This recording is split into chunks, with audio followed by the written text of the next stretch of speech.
Hey guys, welcome to Franklin Woodworks. Today I'm going to show you how I made this lovely tapered leg. Now there's two ways to do it, but one is much better than the other.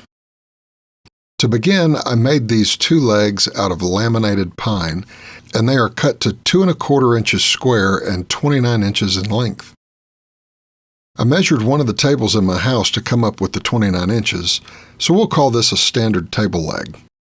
I've marked each leg at 10 inches, and this will be the portion that is not tapered and where you would normally attach the aprons of the table. At the end of each leg, I've marked a ½ inch in, which is where I want the taper to end. So that gives me a ½ inch taper over the remaining 19 inches of the leg. The first method is with a tapering jig. Now my jig is pretty simple and it works really well for cutting odd angles in plywood or other relatively flat stock.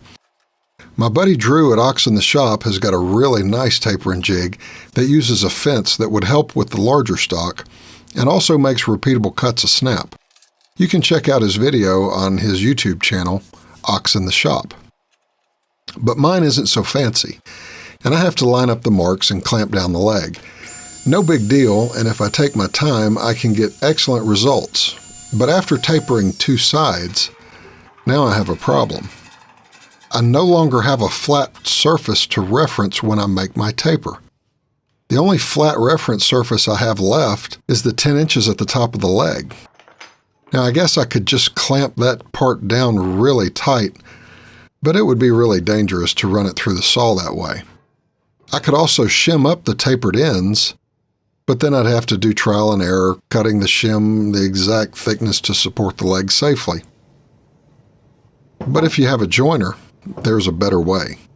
It's safer, faster, and gives perfect results that are pretty hard to mess up. Remember I said that I wanted a ½ inch taper over 19 inches? All you have to do is cut all the numbers in half. So I set my joiner for a ½ inch cut. This will make sense once you see how it's done. Next, I find the exact apex of the joiner blade. After I unplug the joiner, I rotate the blade using a straight edge on the outfeed bed to let me know exactly where the blade is at its highest point. Then I make a mark on my fence with a Sharpie, so I'll always know where that point is. Double checking the measurement on the leg, I see that I have exactly 19 inches from my mark to the end of the leg.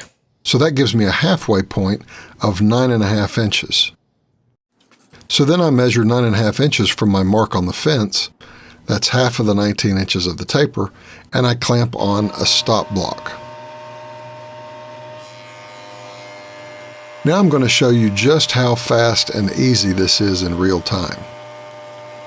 I usually speed things up in my videos so folks don't get bored, but I wanted to have evidence just how much time this will save you.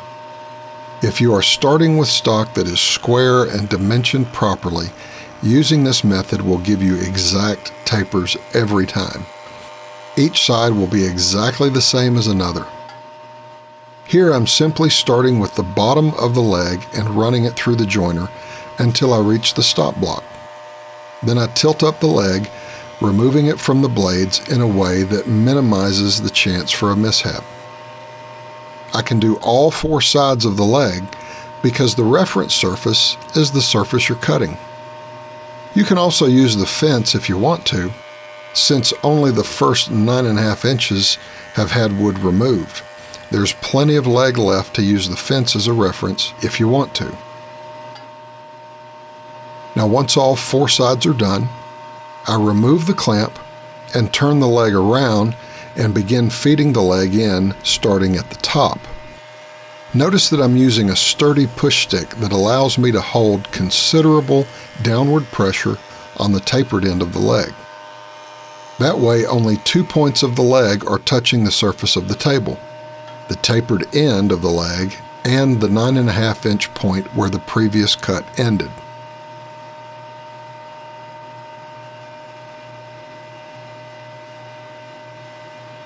This causes the top of the leg to be angled up.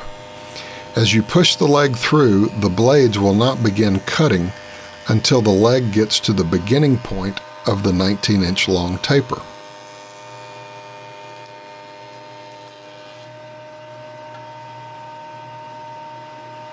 One thing I should say about using this method is that you may want to take note of the grain direction.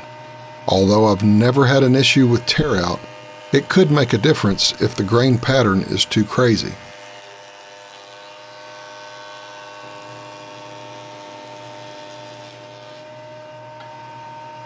So as you can see, this is pretty easy. Even I didn't mess it up.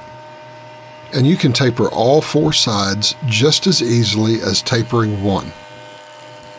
Even benchtop joiners will be able to handle chair legs, so there's really no excuse not to try it. Unless you don't have a joiner.